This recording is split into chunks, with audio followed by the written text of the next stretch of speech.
고린도전서 1장.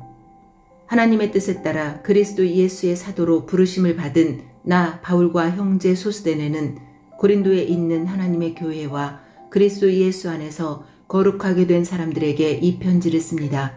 여러분은 방방곡곡에서 우리 주 예수 그리스도의 이름을 부르는 모든 사람들과 함께 거룩한 사람으로 부르심을 받았습니다. 예수 그리스도는 우리의 주님이시며 또한 이 모든 사람들의 주님이 되십니다. 하나님 우리 아버지와 주 예수 그리스도께서 여러분에게 은혜와 평강을 주시기를 바랍니다. 그리스도 예수 안에서 여러분에게 주신 하나님의 은혜로 말미암아 나는 늘 하나님께 감사드립니다. 여러분은 예수 그리스도 안에서 모든 말하는 것과 모든 지식 등 모든 면에서 풍성하게 되었습니다. 내가 이렇게 말씀드리는 것은 그리스도에 관하여 증언한 것이 여러분 안에서 확고해졌기 때문입니다. 그러므로 여러분은 영적인 선물을 부족함 없이 받으며 우리 주 예수 그리스도께서 나타나실 것을 간절히 바라고 있습니다. 예수님께서는 여러분을 세상 끝날까지 굳세게 지켜 우리 주 예수 그리스도의 날에 흠 없는 사람이 되게 하실 것입니다. 여러분을 부르셔서 그의 아들이신 우리 주 예수 그리스도와 사귐을 갖게 하신 하나님은 신실하십니다. 성도 여러분, 우리 주 예수 그리스도의 이름으로 여러분에게 호소합니다. 모두 의견을 합하고 여러분 사이에 편을 나누지 마십시오. 같은 마음과 같은 생각을 가지고 하나가 되십시오. 나의 성도 여러분, 글로의 집에서 온 사람들이 나에게 여러분 사이에 다툼이 있다는 소식을 전해주었습니다. 내용은 이렇습니다. 여러분이 저마다 나는 바울을 따른다, 나는 아볼로를 따른다, 나는 베드로를 따른다, 심지어 나는 그리스도를 따른다고 말한다니 도대체 그리스도가 나뉘었습니까? 바울이 여러분을 위해 십자가에 못 박혔습니까? 아니면 여러분이 바울의 이름으로 세례를 받았습니까? 내가 그리스도와 가요 두 사람 외에는 여러분 중 어느 누구에게도 세례를 주지 않아 하나님께 감사합니다. 그러므로 여러분 중에서 어느 누구도 바울의 이름으로 세례를 받았다고 말할 수 없을 것입니다. 그러고 보니 내가 스데바나의 가정에도 세례를 준 적이 있습니다. 하지만 이들 외에는 아무에게도 세례를 준 기억이 없습니다. 그리스도께서 나를 보내신 것은 세례를 주기 위해서가 아니라 복음을 전하도록 하기 위해서였습니다.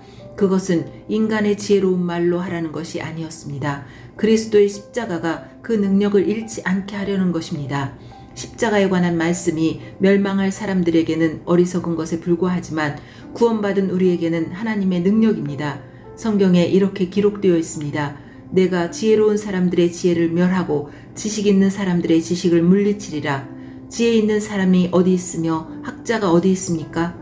이 시대의 변론가가 어디 있습니까? 하나님께서 이 세상의 지혜를 어리석게 하지 않으셨습니까? 세상이 자기의 지혜를 통해서는 하나님을 알지 못하게 하신 것이 하나님의 지혜입니다. 그래서 하나님께서는 우리가 전하는 어리석어 보이는 말씀 선포로 믿는 사람들을 구원하기를 기뻐하셨습니다. 유대인들은 표적을 구하고 그리스인들은 지혜를 찾습니다. 하지만 우리는 그리스도께서 십자가에 못 박히셨다고 전합니다. 이것이 유대인들에게는 걸려 넘어지게 하는 것이요 이방인들에게는 어리석은 것이지만 유대인이 되었든지 그리스인이 되었든지 부르심을 받은 사람들에게는 그리스도는 하나님의 능력이며 하나님의 지혜입니다. 하나님의 어리석음이 사람의 지혜보다 더 지혜로우며 하나님의 약함이 사람의 강함보다 더 강합니다. 성도 여러분, 하나님께서 여러분을 부르셨을 당시 여러분의 모습이 어떠했는지를 생각해 보십시오. 세상의 표준으로 볼 때 지혜 있는 사람이 많지 않았고 권력 있는 사람도 많지 않았으며 가문 좋은 사람도 많지 않았습니다. 그러나 하나님께서는 지혜로운 것들을 부끄럽게 하시려고 세상의 미련한 것들을 선택하셨고 강한 것들을 부끄럽게 하시려고 세상의 약한 것들을 선택하셨습니다. 하나님께서는 세상의 비천한 것들과 멸시받는 것 그리고 아무것도 아닌 것들을 선택하여 유력한 것들을 멸하셨습니다. 이것은 하나님 앞에서 어느 누구도 자랑하지 못하게 하기 위해서였습니다. 그러나 여러분은 이러한 하나님에게서 나서 예수 그리스도 안에 있게 되었습니다. 예수님은 하나님께로부터 오는 우리의 지혜와 의와 거룩함과 구속이 되셨습니다. 그러므로 성경에 기록되었듯이 자랑하는 자는 주님 안에서 자랑하십시오. 2장. 성도 여러분, 나도 여러분에게 가서 하나님의 비밀을 전하였을 때 웅변술이나 탁월한 지혜를 가지고 전한 것이 아니었습니다. 그것은 내가 여러분과 함께 있는 동안에는 예수 그리스도와 그분께서 십자가에 못 박히셨다는 것 이외에는 아무것도 알지 않기로 굳게 결심했기 때문입니다. 사실 내가 여러분에게 갔을 때 나는 약하였고 두려웠고 몹시 떨었습니다. 내가 전한 말이나 선포한 것들은 지혜롭고 설득력 있는 말들이 아니라 성령의 능력을 드러내는 것이었습니다. 이렇게 한 것은 여러분의 믿음을 사람의 지혜가 아니라 하나님의 능력에 두게 하려는 것이었습니다. 그러나 우리는 성숙한 사람들 사이에서는 지혜를 말합니다. 이 지혜는 이 세상의 지혜가 아니며 이 세상에서 멸망해버릴 통치자들의 지혜도 아닙니다. 우리가 말하는 지혜는 하나님의 비밀 가운데 있는 지혜입니다. 이것은 감춰졌던 것이며 하나님께서 우리의 영광을 위해 창조전에 미리 정하신 지혜입니다. 이 시대의 통치자 중 어느 누구도 이 지혜를 깨닫지 못했습니다. 그들이 깨달았다면 영광의 주님을 십자가에 못 박지 않았을 것입니다. 성경에 이렇게 기록되어 있습니다. 하나님께서 자기를 사랑하는 자들을 위해 준비해 두신 것을 눈으로 보지 못하였고 귀로 듣지 못하였으며 마음으로 깨닫지 못하였다. 하나님께서는 성령을 통하여 이 지혜를 우리에게 계시하셨습니다. 왜냐하면 성령님께서 모든 것을 심지어 하나님의 깊은 것까지도 속속들이 살피시기 때문입니다. 어떤 사람이 생각하고 있는 것을 그 사람 속에 있는 영이 아니고서야 누가 알 수 있겠습니까? 이와 마찬가지로 하나님의 생각도 하나님의 성령만이 아실 수 있습니다. 하나님께서 우리에게 은혜로 주신 것들을 알기 위해 우리는 세상의 영이 아니라 하나님께로부터 오는 성령을 받았습니다.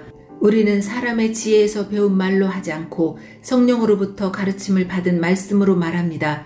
성령님께 속한 것은 성령에 속한 것으로 설명해야 하기 때문입니다. 성령에 속하지 않은 사람은 하나님의 성령에 속한 것들을 받아들이지 않습니다. 그런 사람에게는 이런 것들이 어리석어 보입니다. 그런 것들은 영적으로 식별되는 것이므로 세상에 속한 사람은 그런 것들을 깨달을 수도 없습니다. 성령님께 속한 사람은 모든 것을 판단하지만 자신은 아무에게도 판단을 받지 않습니다. 누가 주님의 마음을 알았으며 누가 주님을 가르치겠습니까? 그러나 우리는 그리스도의 마음을 가지고 있습니다. 3장. 성도 여러분, 이전에 나는 성령에 속한 사람에게 말하듯이 여러분에게 할 수가 없어서 세상에 속한 사람을 대하듯, 다시 말해서 그리스도 안에서 어린아이를 대하듯 말할 수밖에 없었습니다. 그때 나는 여러분에게 단단한 음식이 아니라 우유를 먹였습니다. 여러분이 단단한 음식을 먹을 준비가 전혀 되어 있지 않았기 때문인데 지금도 여전히 받을 준비가 되어 있지 않습니다. 여러분은 아직도 세상에 속해 있습니다. 시기와 다툼이 여러분 안에 있으니 이것이 바로 세상에 속한 것이고 세상 사람들처럼 행동하는 것이 아닙니까? 어떤 사람이 나는 바울파다 라고 말하자 다른 사람은 나는 아볼로파다 라고 말하고 있으니 세상에 속한 사람이 아니면 무엇이겠습니까? 도대체 아볼로가 무엇이고 바울이 무엇입니까? 나나 아볼로나 여러분을 믿도록 하고 주님께서 각 사람에게 할 일을 맡기셔서 일하는 일꾼에 불과합니다. 나는 씨앗을 심었고 아볼로는 물을 주었으나 자라게 하시는 분은 하나님이십니다. 그러므로 심는 사람이나 물을 주는 사람은 아무것도 아니지만 자라게 하시는 분인 하나님은 중요합니다. 심는 사람과 물 주는 사람은 하나의 목적 때문에 일을 합니다. 각 사람은 자기가 한 수고만큼 보수를 받을 것입니다.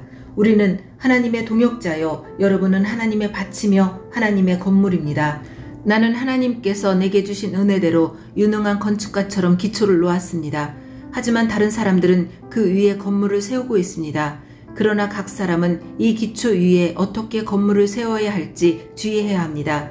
아무도 이미 놓여있는 기초 외에 다른 기초를 놓을 수 없습니다. 왜냐하면 그 기초는 예수 그리스도이시기 때문입니다. 어떤 사람이 이 기초 위에 금이나 은이나 보석이나 또는 나무나 풀이나 집 등을 이용하여 건물을 세울 것인데 각 사람이 일한 성과가 드러나게 될 것입니다. 그날은 불로 나타나기 때문에 일한 것이 밝히 드러날 것입니다.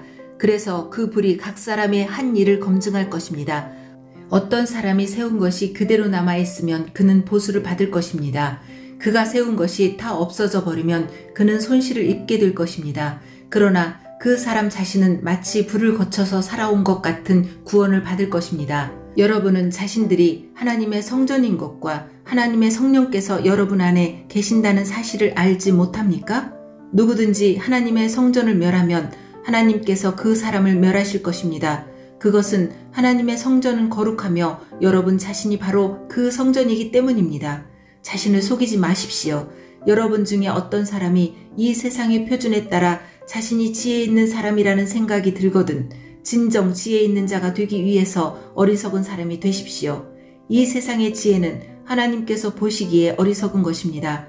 그것은 성경에 하나님께서 지혜 있는 자들을 자기 꾀에 빠지게 하신다고 기록되어 있으며 또한 주님께서는 지혜 있는 사람들의 생각이 헛되다는 것을 아신다고 기록되어 있기 때문입니다. 그러므로 아무도 사람과 관련하여 자랑하지 마십시오. 모든 것이 여러분의 것입니다. 바울이나 아볼로나 게바나 세상이나 생명이나 죽음이나 현재 일이나 장래 일이나 할 것 없이 모든 것이 다 여러분의 것입니다. 그리고 여러분은 그리스도의 것이며 그리스도는 하나님의 것입니다. 4장. 이처럼 여러분은 마땅히 우리를 그리스도의 일꾼이요 하나님의 비밀을 맡은 관리자로 생각해야 합니다. 맡은 사람에게 더없이 요구되는 것은 충성입니다. 나는 여러분에게 판단을 받든지 세상 법정에서 판단을 받든지 전혀 개의치 않습니다. 심지어 나 스스로도 판단을 하지 않습니다. 나는 양심에 걸리는 것이 조금도 없습니다. 그렇다고 해서 내가 흠이 없다는 말은 아닙니다. 나를 판단하시는 분은 주님이십니다. 그러므로 여러분은 때가 되기 전에는 아무것도 판단하지 말고 주님께서 오실 때까지 기다리십시오. 주님께서 어둠 속에 감추어진 것들을 밝히 나타내시며 사람들의 마음속에 있는 생각까지 드러내실 것입니다. 그때에 각 사람은 하나님에게서 칭찬을 받을 것입니다. 성도 여러분, 나는 여러분을 위해 건축가 이야기와 사역자에 관한 이야기를 나 자신과 아볼로에게 적용하여 말하였습니다. 이렇게 한 것은 여러분에게 기록된 말씀의 범위 이상을 벗어나지 마라는 말의 의미를 배우게 하기 위함입니다.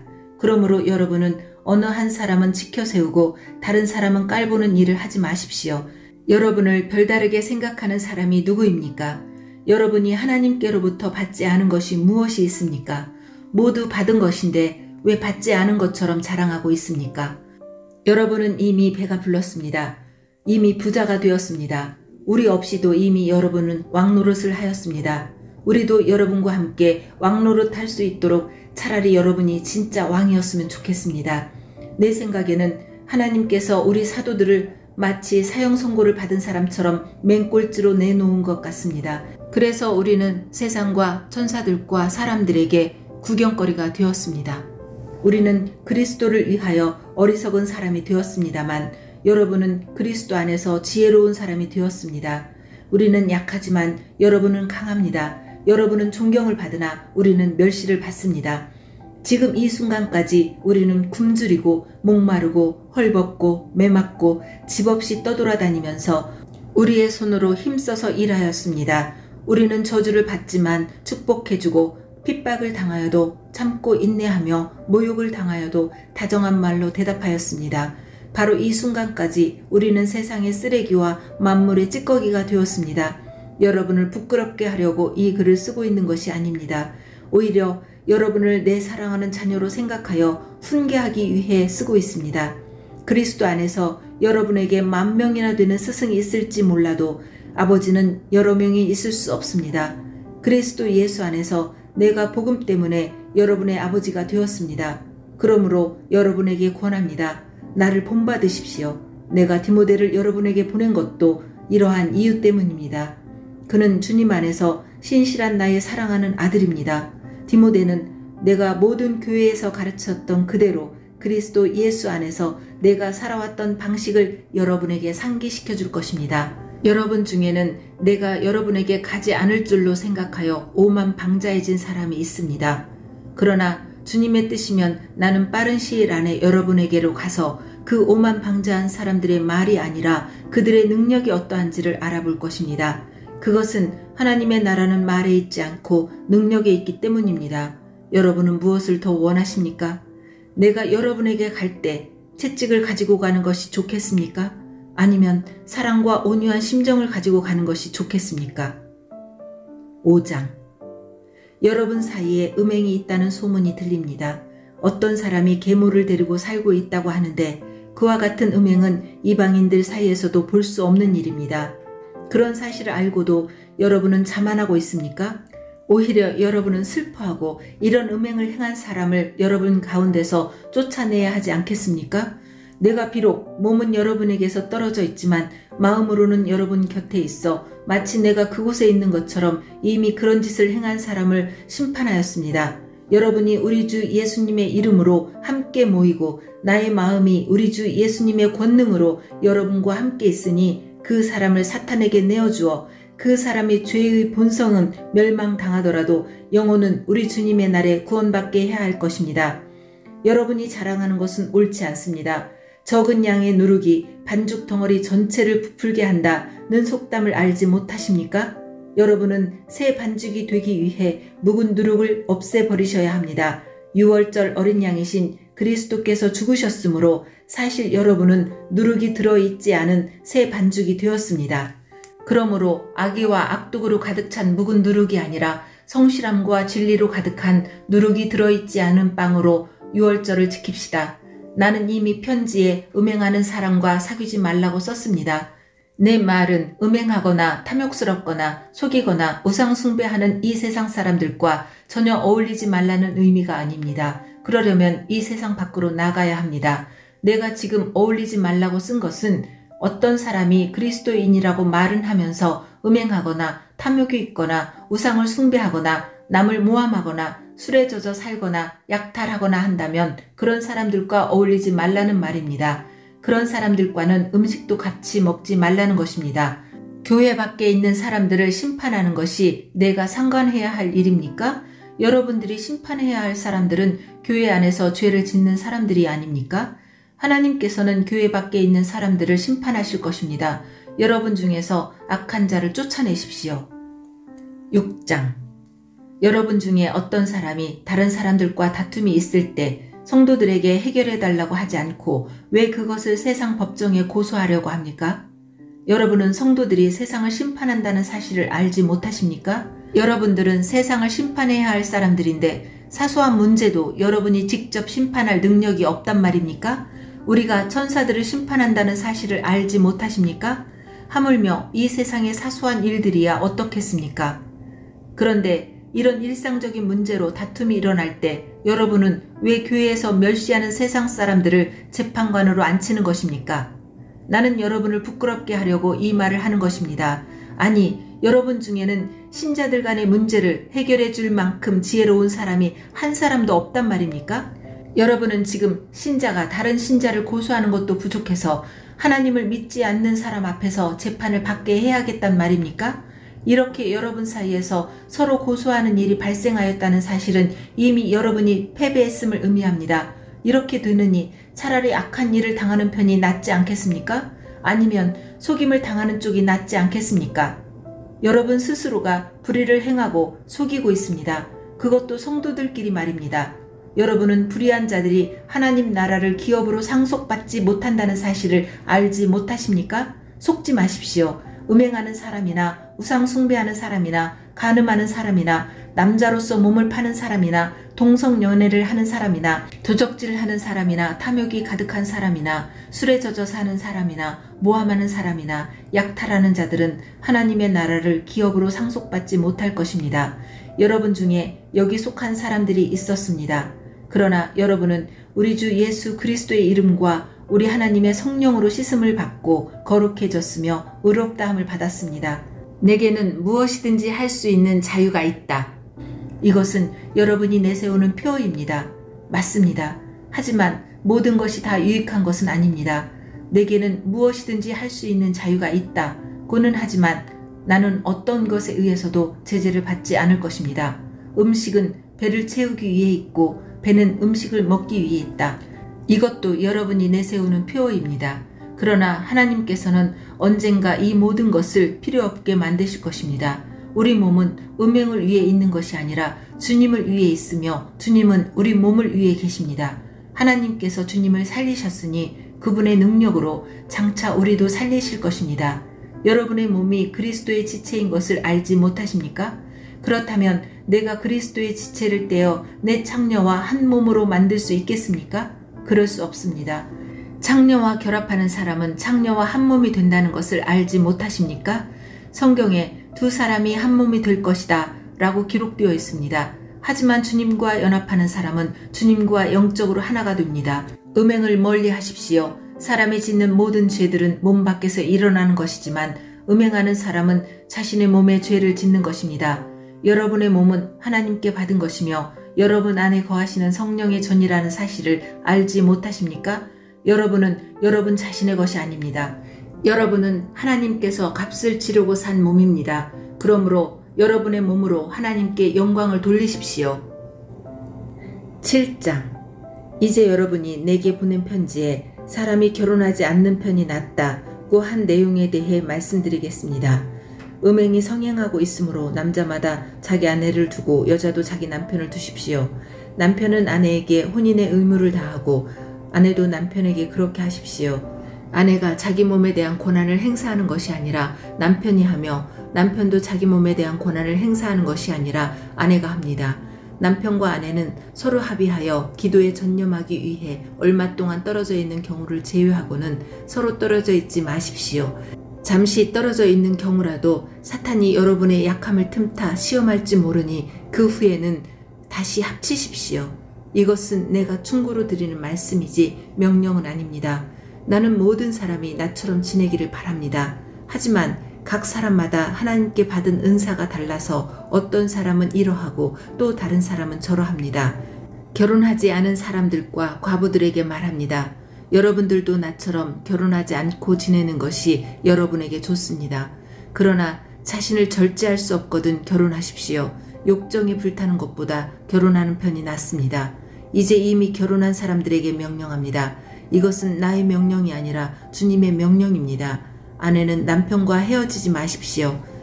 남편과 헤어지는 일이 있게 된다면 결혼하지 말고 그대로 혼자 지내든지 아니면 전 남편과 다시 합쳐야 합니다.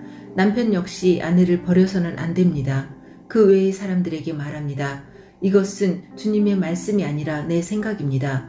어떤 남자 신자에게 믿지 않는 아내가 있는데 그 아내가 남편과 함께 살고 싶어 하면 그 아내를 버려서는 안 됩니다. 어떤 여자 신자에게 믿지 않는 남편이 있는데 그 남편이 아내와 함께 살고 싶어 하면 그 남편을 버려서는 안 됩니다. 그것은 믿지 않는 남편이 아내를 통해 거룩해지고 믿지 않는 아내가 남편을 통해 거룩해지기 때문입니다. 그렇지 못하다면 여러분의 자녀도 깨끗하지 못할 것입니다. 하지만 여러분이 보다시피 여러분의 자녀는 거룩합니다. 그렇지만 만일 믿지 않는 남편이 헤어지려 하면 그렇게 하도록 하십시오. 믿는 남자나 여자나 그런 상황에서는 상대방에게 얽매일 필요가 없습니다. 하나님께서는 우리를 평화롭게 살게 하려고 부르셨습니다. 아내된 사람이여, 그대가 남편을 구원할지 어떻게 알겠습니까? 남편된 사람이여, 그대가 아내를 구원할지 어떻게 알겠습니까? 각 사람은 주님께서 각 사람에게 나눠주신 대로 그리고 하나님께서 부르신 위치를 그대로 유지하며 살아가십시오. 이것은 내가 모든 교회에 세워준 원칙입니다. 부르심을 받았을 때 이미 할례받은 사람이 있다면 할례받은 표시를 없애려 하지 마십시오. 그러나 부르심을 받았을 때 할례를 받지 않은 사람이 있다면 할례를 받으려 하지 마십시오. 할례를 받았느냐 받지 않았느냐 하는 것은 아무것도 아닙니다. 하나님의 계명들을 지키는 것이 중요합니다. 각 사람은 하나님께서 그를 부르셨을 때의 상태 그대로 살아가십시오. 노예였을 때 부름을 받았습니까? 그것 때문에 마음 상해하지 마십시오.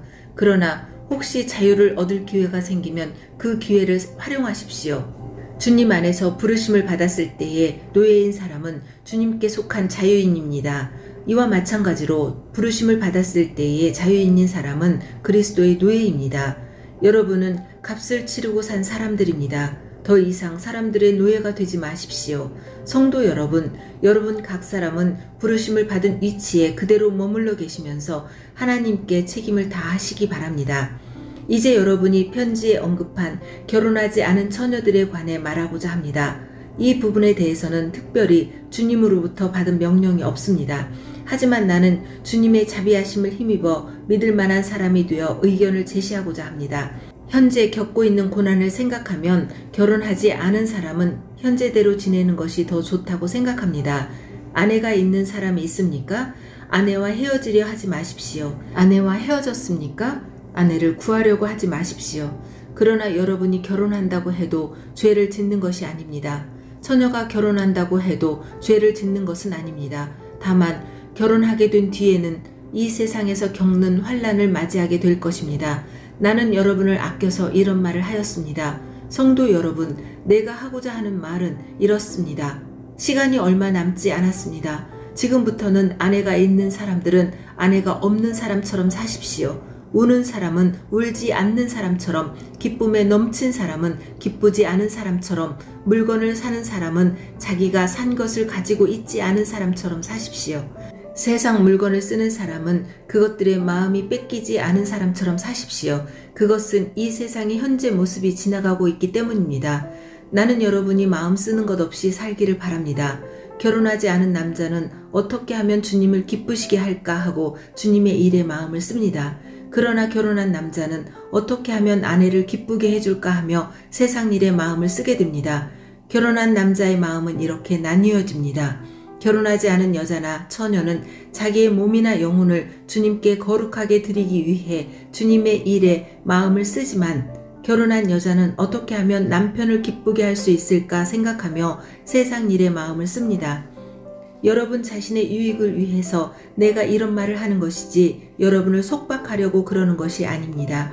나는 여러분이 나뉘지 않는 마음으로 자신을 주님께 드려 바르게 생활하기를 바랄 뿐입니다. 어떤 남자에게 약혼한 여자가 있는데 자기가 그 여자에게 적절하지 못하게 행동하고 있다는 생각이 들고, 더욱이 약혼녀가 홍기를 지날 만큼 나이가 들게 되어 여자와 결혼해야 할 것 같다고 판단된다면 원하는 대로 하십시오. 죄 짓는 것이 아닙니다. 두 사람은 결혼하는 것이 좋습니다. 그러나 자기 마음에 결혼하지 않기로 굳게 결심을 하고 또 반드시 결혼을 해야 되는 것도 아니고, 자신이 욕정을 억제할 능력이 있어서 약혼한 처녀와 결혼하지 않기로 결심을 했다면 그것도 잘하는 것입니다. 그러므로 자기가 약혼한 처녀와 결혼을 하는 것도 잘하는 것이지만 결혼하지 않는 것은 더 잘하는 것입니다. 여자는 남편이 살아있는 동안에는 남편에게 매인 몸입니다. 그러나 남편이 죽으면 자기가 원하는 사람과 자유롭게 결혼할 수 있습니다. 단 남편 될 사람은 반드시 주님을 믿는 사람이어야 합니다. 이것은 내 판단입니다만 그런 여자는 재혼하지 않고 혼자 지내는 것이 더 행복할 것 같습니다. 나에게도 하나님의 성령이 있다고 생각합니다. 8장. 이제 우상에게 제물로 바친 음식을 먹는 문제에 대해 말씀드리겠습니다. 여러분이 우리는 다 지식이 있다고 주장하는 것을 우리는 알고 있습니다. 그러나 지식은 교만하게 하고 사랑은 덕을 세운다는 사실입니다. 어떤 사람이 자기가 무엇인가 안다고 생각하면 그 사람은 마땅히 알아야 할 것을 아직 모르고 있는 사람입니다. 그러나 그 사람이 하나님을 사랑하면 하나님께서도 그 사람을 알아주십니다. 이제 우상에게 제물로 바친 음식을 먹는 문제에 대해 이야기해 봅시다. 우리는 세상에서 우상이란 아무것도 아니며 하나님은 오직 한 분뿐이라는 사실을 알고 있습니다. 하늘에나 땅에나 신이라고 불리는 존재가 많이 있고, 사실 많은 신이 있으며 많은 주가 있지만 우리에게는 아버지가 되시는 하나님 한 분만 계십니다. 만물이 그분에게서 나왔고 우리는 그분을 위해 살고 있습니다. 또 주 예수 그리스도도 한 분만 계십니다. 만물이 그분 때문에 창조되었고 우리도 그분 때문에 살고 있습니다. 그런데 누구나 이러한 진리를 아는 것은 아닙니다. 사람들 중에는 아직도 우상을 숭배하는 습관이 남아있어서 우상에 바친 음식을 먹을 때 그것이 우상에 바친 음식이라고 생각하며 먹는 사람들이 있습니다. 그 사람들의 양심은 약해졌고 더럽혀졌습니다. 그러나 우리를 하나님께 가까이 나아가게 하는 것은 음식이 아닙니다. 음식을 먹지 않는다고 해서 손해되는 것은 아니며 음식을 먹는다고 해서 더 이루어지는 것도 아닙니다. 그렇지만 여러분에게 있는 자유를 행사할 때 그것이 믿음이 약한 성도들에게 걸림돌이 되지 않도록 주의하십시오. 지식이 있다는 여러분이 우상의 신전에서 음식을 먹고 있는 것을 믿음이 약한 성도가 본다면 그가 용기를 얻어 그 사람처럼 우상의 제물로 바친 음식을 먹지 않겠습니까? 이렇게 되면 믿음이 약한 성도는 여러분의 지식 때문에 망하게 되는 것입니다. 그리스도께서는 바로 그 성도를 위해 죽으셨습니다. 이런 식으로 여러분의 동료 성도들에게 죄를 짓고 그들의 약한 양심에 상처를 준다면 여러분은 그리스도께 죄를 짓는 것입니다. 그러므로 내가 먹는 음식 때문에 내 동료 성도들이 걸려 넘어지게 되면 그 사람이 걸려 넘어지지 않도록 하기 위해 나는 평생 고기를 먹지 않을 것입니다. 9장. 내가 자유인이 아니란 말입니까? 내가 사도가 아니란 말입니까? 내가 우리 주 예수님을 보지 못했단 말입니까? 여러분 자신이 내가 주님 안에서 일한 수고의 열매가 아닙니까? 내가 다른 사람들에게는 사도가 아닐지라도 여러분에게는 확실한 사도입니다. 왜냐하면 여러분이 주님 안에서 나의 사도직을 인정해 주었기 때문입니다. 나를 비판하는 사람들에게 나의 입장을 이렇게 밝힙니다. 우리에게 먹고 마실 권리가 없습니까? 다른 사도들과 주님의 동생들과 게바가 그런 것처럼 우리는 신자인 아내를 데리고 다닐 권리가 없습니까? 나와 바나바만 생계를 위해 일해야 한단 말입니까? 자기가 비용을 대가면서 군대 생활을 하는 사람이 어디에 있습니까? 포도 농사를 지으면서 그 포도원에서 나는 포도를 따먹지 않는 농부가 어디 있으며 양을 기르면서 거기서 나는 젖을 마시지 않는 사람이 또 어디에 있겠습니까? 내가 사회에서 일어나는 일만 가지고 이렇게 말하는 것은 아닙니다. 율법에도 이런 말이 있지 않습니까? 모세 율법에 이같이 기록되어 있습니다. 곡식을 타작하는 소의 입에 망을 씌우지 마라. 하나님께서 소를 생각해서 이 말씀을 하신 줄 아십니까? 아니면 우리 모두를 위한 말씀이겠습니까? 이 말씀은 우리를 위해 기록된 말씀이 분명합니다. 밭을 가는 사람은 당연히 어떤 소망을 가지고 밭을 갈며 곡식을 타작하는 사람이 대가를 기대하며 일하는 것은 당연합니다. 우리가 여러분에게 영적인 것을 뿌렸다면 우리가 여러분이 갖고 있는 물질을 거두어 드린다고 해서 지나치다고 할 수 있겠습니까? 다른 사람들이 여러분에게 이런 것을 요구하는 권리를 가졌다면 우리는 그런 권리가 더 있지 않겠습니까? 그러나 우리는 이 권리를 행사하지 않았습니다. 오히려 우리는 그리스도의 복음에 방해가 되지 않기 위해 모든 것을 참았습니다.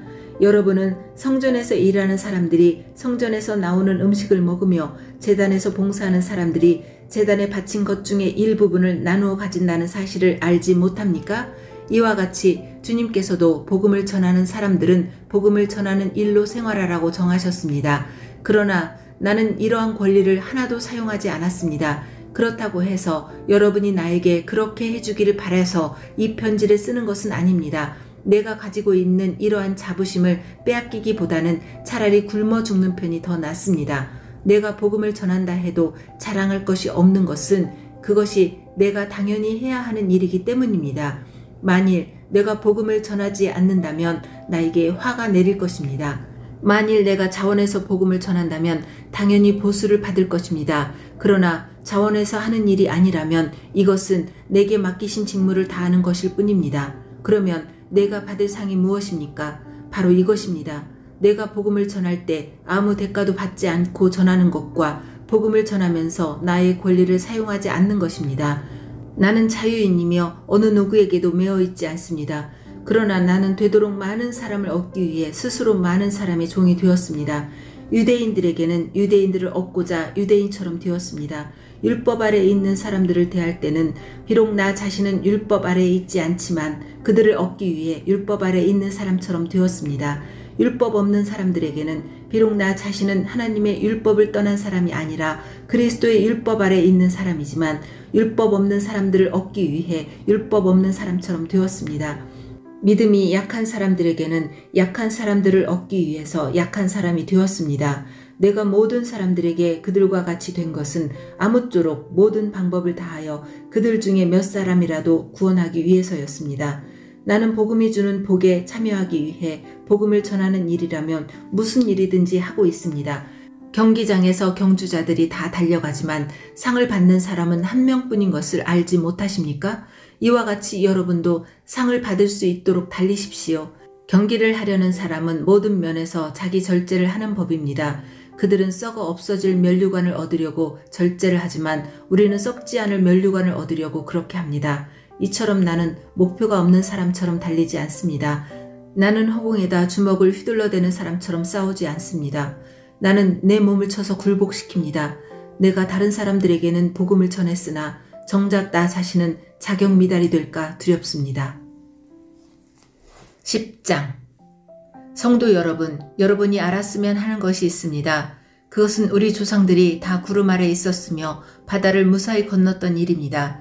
조상들은 모두 구름과 바다 가운데서 세례를 받아 모세에게 속하게 되었습니다. 조상들은 모두 같은 영적인 음식을 먹었으며 다 같은 영적인 물을 마셨습니다. 조상들은 그들의 동반자인 영적인 반석에서 나오는 물을 마신 것입니다. 그런데 이 반석은 그리스도였습니다. 그러나 하나님께서는 조상들 대부분을 기뻐하지 않으셔서 그들은 광야에서 죽어 흩어지게 되었습니다. 이런 일은 우리에게 본보기가 되어 우리는 그들처럼 악한 일을 즐겨하지 말라는 경고가 됩니다.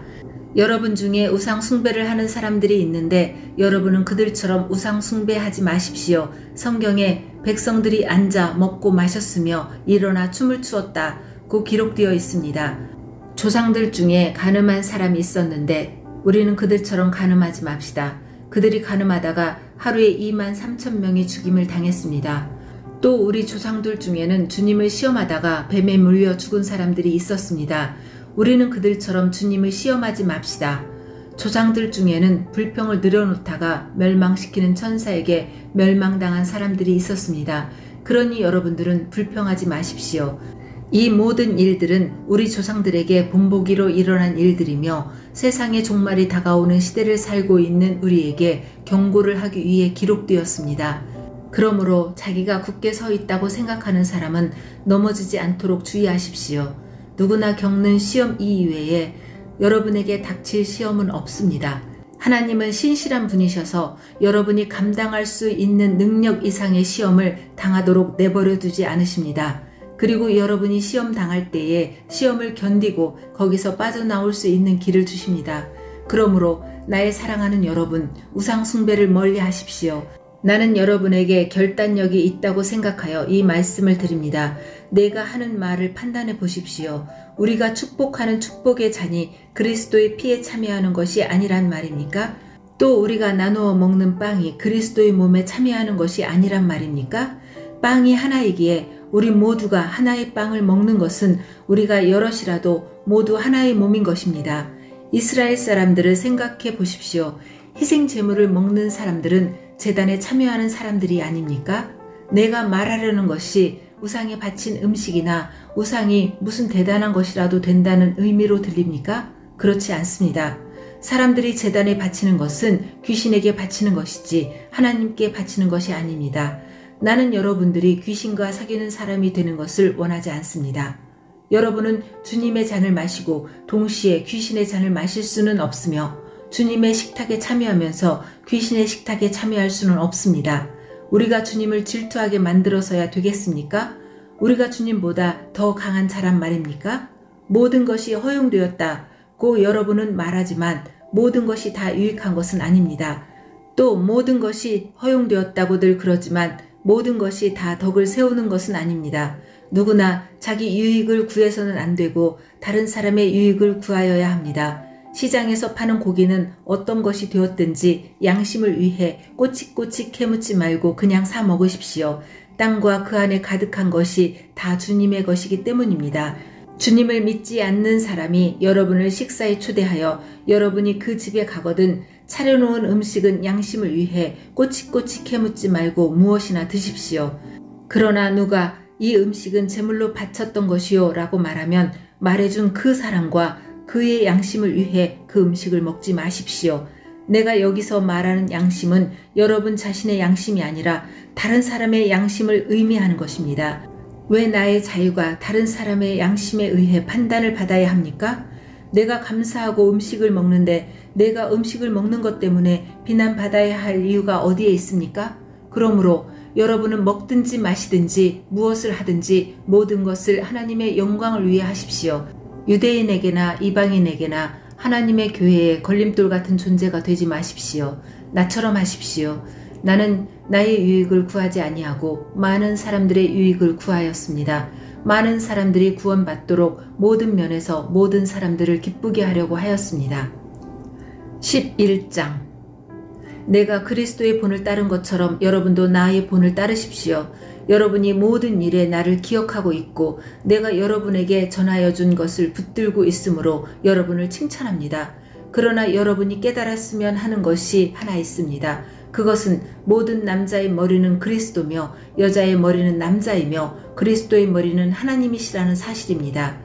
남자가 머리에 무엇을 쓰고 기도를 하거나 예언을 하면 그것은 자기의 머리가 되시는 그리스도를 욕되게 하는 것입니다. 그러나 여자가 머리에 무엇을 쓰지 않고 기도를 하거나 예언을 하면 그것은 자기의 머리를 욕되게 하는 것입니다. 그것은 삭발한 것이나 다름이 없습니다. 여자가 머리에 무엇을 쓰지 않으려면 머리를 밀어버리십시오. 머리를 밀어내는 것이 여자에게 부끄러운 것이라면 무엇으로든 머리를 가리기 바랍니다. 남자는 하나님의 형상과 영광이므로 머리를 가려서는 안 됩니다. 그러나 여자는 남자의 영광입니다. 그것은 남자가 여자로부터 생겨난 것이 아니라 여자가 남자로부터 생겨났기 때문입니다. 또한 남자가 여자를 위해 창조된 것이 아니라 여자가 남자를 위해 창조되었습니다. 그러므로 천사들 때문에 여자는 권위의 표를 그 머리 위에 지녀야 합니다. 그러나 주님 안에서는 여자가 남자 없이 독자적으로 존재하지 않고 남자도 여자 없이 독자적으로 존재하지 않습니다. 왜냐하면 여자가 남자로부터 생겨난 것처럼 남자는 여자를 통해 태어났기 때문입니다. 그러나 모든 것들이 하나님으로부터 생겨났습니다. 여러분 스스로 한번 판단해 보십시오. 여자가 머리에 무엇이든지 쓰지 않고 하나님께 기도하는 것이 옳은 일입니까? 자연 그 자체가 여러분에게 교훈하듯이 남자가 머리를 길게 하면 명예롭지 못합니다. 그러나 여자가 긴 머리를 하는 것은 그 여자에게 영광이 됩니다. 긴 머리는 여자에게 머리를 가리는 역할을 합니다. 이 문제에 대해 다른 의견을 제기하는 사람이 있다면 내가 말할 수 있는 것은 우리나 하나님의 교회나 이것 외에 다른 풍습은 받지 않았다는 사실입니다. 이제부터 말하는 내용에 대해서는 여러분을 칭찬하지 않겠습니다. 그것은 여러분의 모임이 유익이 되는 것보다는 해가 되기 때문입니다. 첫째로, 내가 듣기로는 여러분이 교회에서 모일 때 파벌이 생긴다고 하는데 나는 그것이 어느 정도는 사실이라고 믿습니다. 여러분 중에서 누가 하나님께 인정받는 사람인지 분명하게 드러나게 하기 위해서는 다른 점도 있어야 할 것입니다. 그러니 여러분이 한자리에 모여 나누는 식사는 성만찬을 나누는 것이 아닙니다. 먹을 때 각자가 자기 것을 먼저 갖다 먹어버리기 때문에 어떤 사람은 굶주리고 어떤 사람은 술에 취합니다. 여러분에게 먹고 마실 집이 없습니까? 여러분이 하나님의 교회를 멸시하고 가난한 사람들에게 굴욕감을 주려는 것입니까? 내가 더 이상 무슨 말을 하겠습니까? 이런 행동에 대해 잘했다고 칭찬할까요? 이번 일에 대해서는 절대로 칭찬할 수가 없습니다. 내가 여러분에게 전해준 것은 주님께 받은 것입니다. 주 예수님께서 배반당하시던 날 밤에 빵을 들고 감사 기도를 드리신 다음 빵을 떼시며 이렇게 말씀하셨습니다. 이것은 너희를 위한 내 몸이다. 나를 기억하면서 이것을 행하여라. 똑같은 방법으로 식사 후에 잔을 들고 말씀하셨습니다. 이 잔은 내 피로 세우는 새 언약이다. 이 잔을 마실 때마다 나를 기억하면서 이것을 행하여라. 여러분은 이 빵을 먹고 잔을 마실 때마다 주님이 오실 때까지 주님의 죽으심을 전하십시오. 그러므로 누구든지 합당하지 않은 태도로 빵을 먹거나 주님의 잔을 마시는 사람은 주님의 몸과 피를 범하는 죄를 짓는 것입니다. 각 사람은 자신을 점검한 후에 빵을 먹고 잔을 마셔야 합니다. 주님의 몸이라는 인식이 없이 먹거나 마시는 사람은 자기에게 내릴 하나님의 심판을 먹고 마시는 것입니다. 이런 이유로 여러분 중에는 약한 사람이나 아픈 사람이 많이 있고 죽은 사람들도 적지 않습니다. 우리가 자신을 분별하였더라면 심판을 받지 않았을 것입니다. 그러나 우리가 지금 주님에게서 심판을 받는 것은 세상과 함께 심판을 받지 않기 위해서입니다. 그러므로 나의 성도 여러분, 여러분이 먹으러 함께 모일 때 서로 기다리십시오. 배고픈 사람이 있으면 집에서 식사를 하도록 하십시오. 그래서 여러분이 모이는 것이 심판받는 모임이 되지 않기를 바랍니다. 이 외에 다른 문제들은 내가 여러분에게 가서 알려드리겠습니다. 12장. 성도 여러분, 나는 여러분이 성령께서 주시는 선물들에 대해 모르기를 원치 않습니다. 여러분은 이방인으로 있었을 때 말도 못하는 우상의 이끌림을 받았다는 사실을 아실 것입니다. 그러므로 여러분에게 알려드릴 것이 있습니다. 하나님의 성령으로 말하는 사람은 예수님은 저주받은 사람이다 라고 말하지 않으며 성령을 통하지 않고는 예수님은 주님이시다 라고 말할 수 없습니다. 선물은 다양하지만 성령은 같은 성령이십니다. 섬기는 일은 다양하지만 주님은 같은 주님이십니다. 일하는 것은 여러 가지이지만 모든 사람 속에서 모든 일을 하시는 분은 같은 하나님이십니다. 성령께서 각 사람에게 나타나신 것은 공동의 이익을 얻게 하려는 것입니다. 어떤 이는 성령으로부터 지혜의 말씀을, 다른 사람은 동일한 성령에게서 지식의 말씀을 받았습니다. 또 어떤 사람은 같은 성령으로부터 믿음을, 다른 사람은 병 고치는 능력을, 다른 사람은 기적을 행할 수 있는 능력을, 또 다른 사람은 예언을, 다른 사람은 영들을 구별할 수 있는 능력을, 또 다른 사람들은 다양한 언어로 말할 수 있는 능력을, 어떤 사람은 그 언어들을 통역할 수 있는 선물을 받았습니다. 이 모든 일은 한 분이신 같은 성령께서 하시는 일입니다. 성령께서는 그분이 원하시는 대로 각 사람에게 이런 것들을 나누어 주십니다. 몸은 하나이지만 많은 지체들이 있고, 몸에 지체들이 많이 있지만 한 몸인 것처럼 그리스도도 그와 같습니다. 우리는 유대인이든지 그리스인이든지 종이든지 자유인이든지 모두 한 성령으로 세례를 받아 한 몸을 이루었고, 모두 한 성령을 모시게 되었습니다. 몸은 하나의 지체가 아니라 많은 지체들로 이루어져 있습니다. 발이 나는 손이 아니므로 몸의 일부가 아니다 라고 말한다고 해서 발이 몸의 일부분이 아니라고 하겠습니까? 귀가 나는 눈이 아니므로 몸의 일부가 아니다 라고 말한다고 해서 몸의 일부분이 아니라고 하겠습니까? 온몸이 눈이라면 어떻게 듣겠습니까? 온몸이 귀라면 어떻게 냄새를 맡겠습니까? 그러나 사실 하나님께서는 그분이 원하시는 대로 몸 안에 각각 다른 기능을 하는 여러 지체를 두셨습니다. 모든 것이 하나의 지체뿐이라면 몸은 어디 있겠습니까? 그러나 지금 그런 것처럼 지체는 많아도 몸은 하나입니다. 눈이 손에게 너는 내게 필요 없어 라고 할 수 없으며, 머리가 발에게 너는 내게 쓸데없어 라고 말할 수 없습니다. 이와는 반대로 몸에서 더 약해 보이는 부분이 오히려 유긴하며, 몸에서 고귀하지 못하다고 생각하는 지체를 우리는 더욱 고귀하게 대하고 볼품없는 부분들을 더 품위 있게 꾸밉니다. 반면에 우리 몸 중에서 아름다워 보이는 부분들은 특별히 그럴 필요가 없습니다. 하나님께서는 몸의 지체들을 함께 모아 부족한 지체들에게 더 큰 영광을 주셨습니다. 그래서 우리 몸에 나눔이 없게 하시고 몸의 여러 지체들이 서로 돌보며 살게 하셨습니다. 몸의 한 지체가 고통을 당하면 모든 지체가 함께 고통을 당하고, 한 지체가 영광을 받으면 모든 지체가 함께 기뻐합니다. 여러분들은 그리스도의 몸이며 한 사람 한 사람은 그 몸의 지체입니다. 하나님께서 교회 안에 일할 사람들을 세우셨습니다. 첫째는 사도들이요, 둘째는 예언자들이요, 셋째는 교사들이요, 그 다음에는 기적을 행하는 사람들이요, 또한 병 고치는 능력이 있는 사람들이요, 다른 사람들을 도와주는 사람들이요, 또 지도력이 있는 사람들, 그리고 방언을 말하는 사람들입니다. 모든 사람이 다 사도이겠습니까? 모두가 예언자이겠습니까? 모두가 교사이겠습니까? 모든 사람이 기적을 행하는 사람이겠습니까? 또 모두가 병 고치는 능력이 있는 사람이겠습니까?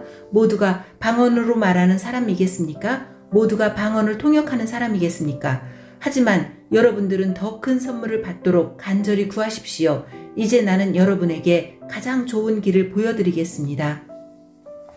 13장.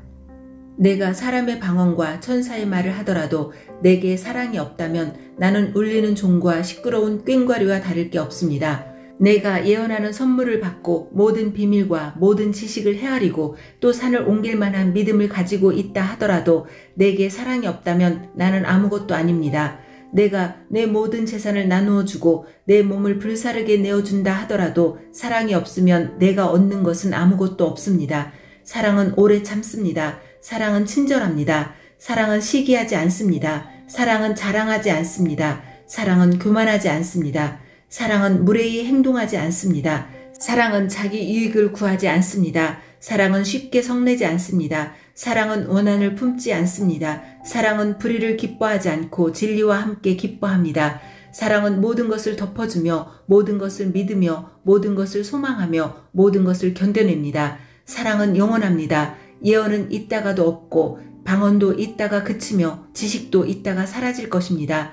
우리가 지금은 부분적으로 알며 부분적으로 예언하지만 완전한 것이 오면 부분적인 것은 사라지게 될 것이기 때문입니다. 내가 어렸을 때는 말하는 것이 어린아이와 같고 생각하는 것이 어린아이와 같고 깨닫는 것이 어린아이와 같았지만 어른이 되어서는 유치한 것들을 버렸습니다. 지금은 우리가 거울을 통해 보는 것 같이 희미하게 보지만 그때에는 얼굴과 얼굴을 마주 보듯이 보게 될 것입니다. 지금은 우리가 부분적으로 알지만 그때에는 하나님께서 나를 아신 것처럼 완전하게 알게 될 것입니다. 그런즉 믿음, 소망, 사랑 이 세 가지는 항상 있을 것인데 그 중에서 가장 위대한 것은 사랑입니다. 14장 여러분은 사랑을 추구하십시오. 영적인 선물을 간절히 바라되 그 중에서도 특히 예언하기를 구하십시오. 방언을 말하는 사람은 사람에게 말하는 것이 아니라 하나님께 말하기 때문에 그가 하는 말을 알아들을 수 있는 사람이 없습니다. 그 사람은 성령으로 하나님의 비밀들을 말하는 것입니다. 이와는 달리 예언하는 사람은 사람에게 말합니다. 그는 사람들에게 덕을 세우며 용기를 북돋우고 위로를 주는 말을 합니다. 방언을 말하는 사람은 자기 자신에게만 덕을 세우지만 예언하는 사람은 교회에 덕을 세웁니다. 나는 여러분 모두가 방언을 말하기를 원하지만 더욱 원하는 것은 예언하는 것입니다. 교회에 덕을 세우기 위해서는 통역하는 사람이 없다면 방언을 말하는 것보다는 예언하는 사람이 더 위대합니다. 성도 여러분, 내가 여러분에게 가서 방언으로 말하고 계시나 지식이나 예언이나 교훈으로 말하지 않는다면 방언으로 말하는 것이 여러분에게 무슨 유익이 되겠습니까? 마찬가지로 필이나 검은고와 같이 생명이 없는 악기가 악보대로 명확하게 구별되는 소리를 내지 않으면 그것이 무엇을 연주하는지 어떻게 알겠습니까? 나팔수가 분명한 소리를 내지 않으면 누가 전투 준비를 할 수 있겠습니까? 이처럼 여러분도 방언으로 알아듣지 못하는 말을 하면 여러분이 말하는 것을 어떻게 알아들을 수 있겠습니까? 그것은 단지 허공에다 대고 말하는 것에 불과합니다. 세상에는 여러 종류의 다양한 소리가 있고 그 어느 것도 의미가 없는 소리는 없습니다. 내가 그 소리의 의미를 이해하지 못하면 나는 그 사람에게 외국인이 되고 그 사람도 내게 외국인이 될 것입니다. 여러분에게 있어서도 마찬가지입니다. 여러분이 영적인 선물을 간절히 바라고 있으니 여러분은 교회에 덕을 세우는 선물을 넘치게 받을 수 있도록 힘쓰십시오. 이런 이유로 방언으로 말하는 사람은 자기가 말하는 것을 통역할 수 있게 해달라고 기도해야 합니다. 혹시 내가 방언으로 기도하게 된다면 내 영은 기도하지만 내 마음은 아무런 열매가 없습니다. 그렇다면 어떻게 하면 좋겠습니까? 나는 영으로 기도하면서 마음으로도 기도하겠습니다. 또 영으로 찬양하면서 마음으로도 찬양하겠습니다. 그렇지 않고 여러분이 영으로만 하나님께 감사한다면 거기에 참석한 초신자가 여러분의 말을 알아듣지 못하는데 어떻게 여러분이 드린 감사에 아멘이라고 말하겠습니까? 여러분이 감사한 것 자체는 잘한 일이었는지 몰라도 다른 사람에게는 덕을 세우지 못하는 것입니다. 나는 내가 여러분 중에 어느 누구보다도 더 많이 방언을 말하는 것으로 인해 하나님께 감사드립니다. 그러나 나는 교회에서 방언으로 만마디를 말하는 것보다 알아들을 수 있는 언어로 5마디를 말하기를 원합니다. 성도 여러분, 생각하는 데 있어서는 어린아이가 되지 마십시오. 악에 대해서는 갓난아이가 되어야 하겠지만 생각하는 데 있어서는 어른이 되어야 합니다. 율법에 이런 기록이 있습니다. 주님께서 말씀하시기를 다른 방언하는 사람들과 외국인의 입술을 통해 이 백성에게 말할지라도 저희가 오히려 나의 말을 듣지 않을 것이다. 그러므로 방언은 믿는 사람들이 아니라 믿지 않는 사람들을 위해 주신 표적이지만 예언은 믿지 않는 사람들이 아니라 믿는 사람들을 위해 주신 것입니다. 만일 모든 교회가 한자리에 모여서 저마다 방언으로 말한다면 깨달음이 적은 사람이나 믿지 않는 사람이 교회에 들어와서는 여러분을 정신 나갔다고 하지 않겠습니까? 그러나 모든 사람이 예언하고 있는데 믿지 않는 사람이나 깨달음이 적은 사람이 들어오면 그들은 모든 사람들에 의해 자기가 죄인이라는 책망을 받고 모든 사람들에게 심판을 받아 그 사람 속에 감춰진 것들이 백일하에 드러날 것이며 그 사람은 무릎을 꿇고 하나님을 경배하며 참으로 하나님께서 여러분 가운데 계십니다 라고 외칠 것입니다. 성도 여러분, 어떻게 하면 좋겠습니까? 여러분이 함께 모일 때 어떤 사람에게는 찬송할 것이 있고 어떤 사람은 가르칠 것이 있고 또 다른 사람에게는 계시가 있고 방언도 있고 통역하는 것도 있을 것입니다. 이 모든 것은 교회의 덕이 되게 행하십시오. 누군가 방언을 말하게 되는 경우 2사람 혹은 기껏해야 3사람 정도만 말하게 하십시오. 그것도 한 번에 한 사람씩 말하고 한 사람은 통역을 하십시오. 통역하는 사람이 없으면 교회에서는 방언을 하지 말고 자기 자신과 하나님께만 말하십시오. 예언하는 사람의 경우에는 두세 명이 말하고 다른 사람은 그들이 말하는 것을 분별하도록 하십시오.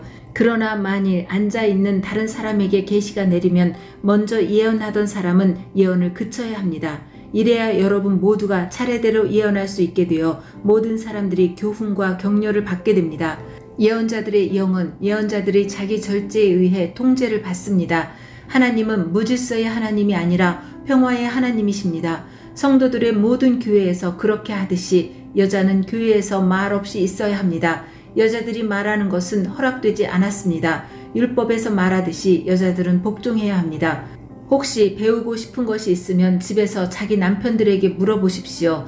여자가 교회에서 말하는 것은 여자 자신에게 부끄러운 일입니다. 하나님의 말씀이 여러분에게서 나왔습니까? 아니면 하나님의 말씀이 여러분에게만 내렸습니까? 누구든지 자기를 예언자나 영적인 선물을 받은 자로 생각하는 사람이 있으면 내가 여러분에게 쓴 것이 주님의 계명이라는 것을 명심하십시오. 이러한 사실을 인정하지 않는 사람은 자신도 인정받지 못할 것입니다. 그러므로 나의 성도 여러분, 예언하기를 간절히 바라십시오. 그리고 방언으로 말하는 것을 막지 마십시오. 다만 모든 것을 적당하게 하고 질서 있게 하십시오. 15장.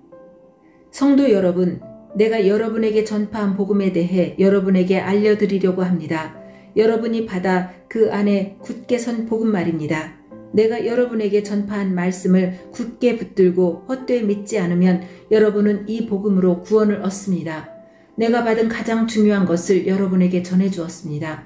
그리스도께서 성경에 기록된 대로 우리 죄를 위해 죽으신 것과 장사 지낸 바 되었다가 성경에 기록된 대로 3일 만에 다시 살아나셨다는 것과 그리고는 베드로에게 나타나시고 그 후에 12제자에게 나타나시고 그 후에 한 번에 500명이 넘는 사람들에게도 나타나셨다는 사실입니다. 그 사람들 중에는 이미 죽은 사람들도 있지만 대부분은 아직도 살아 있습니다. 그 후에 야고보에게 그 다음에 모든 사도들에게 나타나시고 맨 마지막으로 조사나와 같은 나에게도 나타나셨습니다. 나는 모든 사도들 중에서 가장 작은 사람입니다. 나는 과거에 하나님의 교회를 핍박했던 사람이기 때문에 사도라고 불릴 자격이 없습니다. 그러나 지금의 나는 하나님의 은혜로 된 것이므로 내게 베푸신 그분의 은혜가 헛되지 않습니다. 나는 다른 사도들보다 더 열심히 일하였습니다. 그러나 그 일은 내가 한 것이 아니라 나와 함께 하시는 하나님의 은혜로 한 것이었습니다. 내가 되었든지 아니면 그 사람들이 되었든지 간에 우리가 전파한 복음은 이런 내용이고 여러분은 이것을 믿었습니다. 그리스도께서 죽은 자들 가운데서 다시 살아나셨다고 우리가 전파하는데 여러분 중에서 죽은 자들의 부활이 없다고 말하는 사람이 있는 것은 어찌 된 일입니까?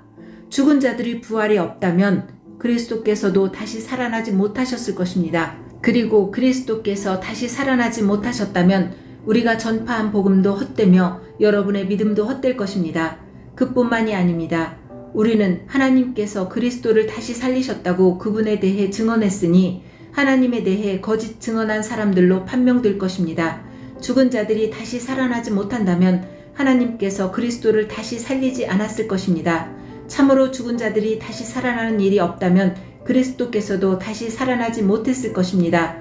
그리고 그리스도께서 살아나지 않으셨다면 믿음은 공허한 것이 될 뿐더러 여러분은 여전히 죄 가운데 있을 것입니다. 그렇게 되면 그리스도를 믿다가 죽은 사람들도 멸망했을 것입니다. 우리가 그리스도 안에서 소망하는 것이 이 세상 삶에 그친다면 우리는 이 세상 어느 누구보다도 불쌍한 사람들일 것입니다. 그러나 이제 그리스도께서는 죽은 자들 가운데서 다시 살아나 잠자는 자들의 첫 열매가 되셨습니다. 죽음이 한 사람을 통해 온 것처럼 죽은 자들의 부활도 한 사람을 통해 옵니다. 아담 안에서 모든 사람이 죽은 것 같이 그리스도 안에서 모든 사람이 생명을 얻게 될 것입니다. 하지만 각각 차례가 있습니다. 첫 열매이신 그리스도께서 먼저요. 그 다음에는 그리스도께서 재림하실 때 그리스도께 속한 사람들입니다. 그리고 나서 그리스도께서 모든 권력과 모든 권세와 능력을 멸하고 나라를 하나님 아버지께 돌려드릴 마지막 때가 올 것입니다. 그리스도께서는 모든 원수를 자기의 발 아래 두실 때까지 당연히 왕노릇해야 합니다. 그리스도께 멸망받을 마지막 원수는 죽음입니다. 성경에 하나님께서 모든 것을 그분의 발 아래 복종시키셨다 라고 기록되어 있습니다. 여기서 모든 것을 그분의 발 아래 복종시킨다고 할 때는 모든 것을 그리스도 아래 두신 하나님 자신은 그 안에 포함되지 않는다는 것이 분명합니다. 하나님께서 모든 것을 하나님의 아들 아래 복종시키실 때에는 아들 자신도 모든 것을 자기 아래 두신 아버지께 복종할 것입니다. 그리하여 하나님께서 우주의 주님으로서 만물을 지배하실 것입니다. 죽은 자들이 다시 살아나는 일이 없다면 죽은 자들을 위해 대리로 세례를 받는 사람들은 왜 세례를 받는 것입니까? 죽은 사람들이 도무지 살아나지 않는다면 그 사람들이 죽은 자들을 위해 세례를 받는 이유는 무엇입니까? 우리의 경우는 어떻습니까? 우리는 무슨 이유로 매 순간 위험에 처한단 말입니까? 성도 여러분, 우리 주 예수 그리스도 안에서 내가 여러분에 대해 가지고 있는 자랑을 두고 확신 있게 말합니다만 나는 날마다 죽습니다. 내가 에베소에서 사나운 짐승들과 싸운 것이 단순히 인간적인 이유에서였다면 내가 얻은 것이 무엇이겠습니까? 죽은 자들이 다시 살아나는 일이 없다면 먹고 마시자, 내일이면 죽을 목숨이라고 하지 않겠습니까? 속지 마십시오. 나쁜 친구를 사귀면 좋은 습관도 나쁘게 됩니다. 정신을 똑바로 차리고 죄짓지 마십시오. 여러분 중에 하나님에 대해 무지한 사람들이 덜어 있어서 여러분이 부끄러운 줄을 알라고 이 말을 하는 것입니다. 그러나 죽은 자들이 어떻게 다시 살아나며 또 그들은 어떤 몸으로 나오게 되느냐라고 묻는 사람이 있을 것입니다. 참으로 어리석습니다. 여러분이 뿌리는 씨는 죽지 않으면 살아나지 못합니다. 여러분이 뿌리는 것은 다 자란 몸이 아니라 밀이든지 그 밖에 다른 곡식이든지 단지 그 씨일 뿐입니다. 그러나 하나님께서는 그분의 계획대로 뿌린 것에 몸을 주시며 씨앗 하나하나에 각각 알맞는 몸을 주십니다. 모든 육체가 똑같지는 않습니다. 사람의 육체가 있고 동물의 육체가 있으며 새의 육체가 있고 물고기의 육체가 있습니다. 또한 하늘에 속한 몸만 있는 것이 아니라 땅에 속한 몸도 있습니다. 그러나 하늘에 속한 영광과 땅에 속한 영광이 각각 다릅니다. 해와 달과 별의 영광이 각각 다르고 별들 사이에서도 그 영광은 각각 다릅니다. 죽은 자들의 부활도 이와 같습니다. 썩을 몸을 심지만 썩지 않을 몸으로 다시 살아납니다. 비천한 몸을 심지만 영광스러운 몸으로 다시 살아납니다. 또한 약한 몸을 심지만 능력 있는 몸으로 다시 살아납니다. 자연적인 몸을 심지만 영적인 몸으로 다시 살아납니다. 자연적인 몸이 존재한다면 영적인 몸도 존재합니다. 성경에 첫사람 아담이 살아있는 존재가 되었다고 기록된 것처럼 마지막 아담은 생명을 주는 영이 되었습니다.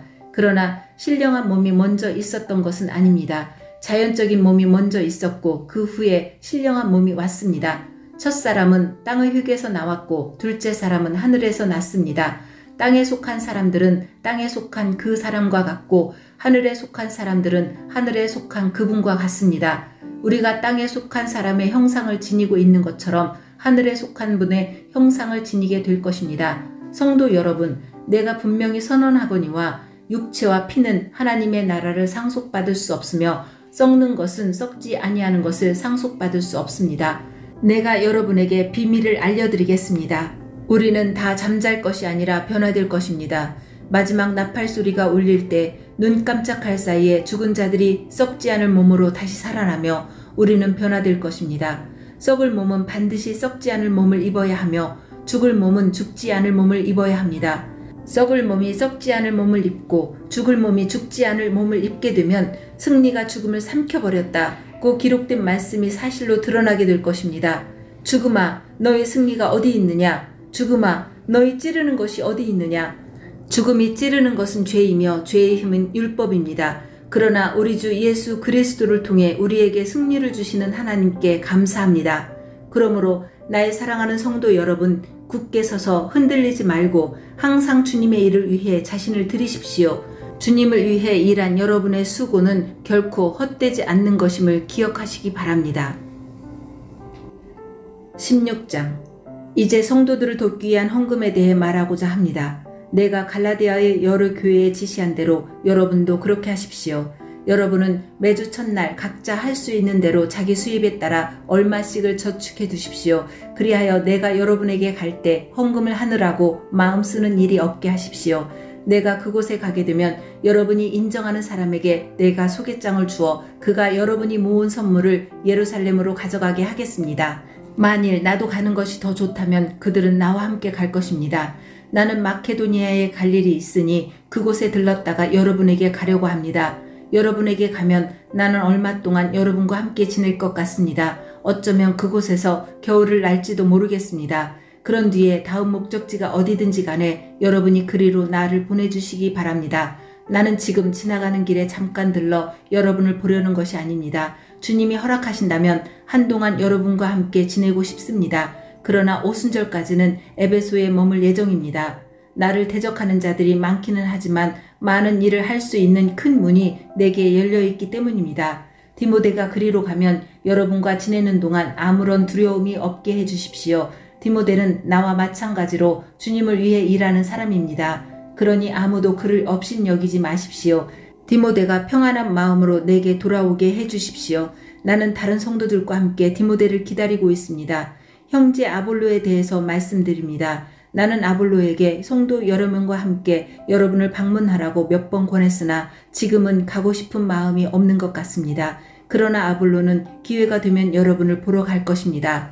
깨어 믿음에 굳게 서서 용감하고 강건하십시오. 모든 일을 사랑으로 하십시오. 내가 여러분께 권합니다. 여러분도 아시겠지만 스데바나 집안 사람들은 아가야 지방에서 제일 먼저 그리스도인이 된 가정이며 성도들을 섬기는 일에 헌신한 사람들입니다. 여러분은 이런 사람들과 또 그들과 함께 수고하는 모든 사람들에게 순종하십시오. 스데바나와 드보나도와 아가이고가 와서 나는 참 기쁩니다. 여러분을 만나지 못해 아쉬웠던 것을 이 사람들이 충족시켜 주었기 때문입니다. 이 세 사람들은 내 마음과 여러분의 마음을 상쾌하게 해 주었습니다. 여러분은 이런 사람들을 알아주시기 바랍니다. 아시아의 여러 교회가 여러분에게 문안드립니다. 아굴라와 브리스가와 다 함께 이 두 사람의 집에 모이는 교회가 주님 안에서 여러분에게 진심 어린 문안 인사를 드립니다. 이곳에 있는 모든 성도들이 문안드립니다. 여러분은 거룩한 입맞춤으로 인사를 나누십시오. 나 바울은 이 마지막 인사를 내 손으로 직접 쓰고 있습니다. 주님을 사랑하지 않는 사람이 있다면 그 사람에게 하나님의 저주가 임할 것입니다. 주님 오십시오. 주 예수님의 은혜가 여러분과 함께 하시기를 바랍니다. 나의 사랑이 그리스도 예수 안에서 여러분 모두에게 있기를 기원합니다. 아멘.